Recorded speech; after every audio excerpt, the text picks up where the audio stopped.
Hi, it's me again with Corel Roll Tips and Trick. Part 3, real quick, hopefully. I am going to clone this one this time. And then I'm going to rotate it 72 degrees. And I'm going to hold down the Shift key and select that. And I'm going to go EC. I'm going to Control D now and rotate it 72 degrees.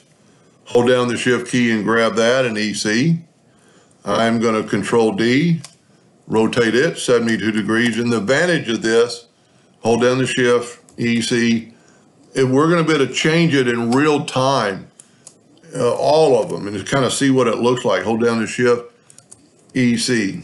Now, this is our clone control curve. We can get the interactive fill tool back out, and we can change and watch.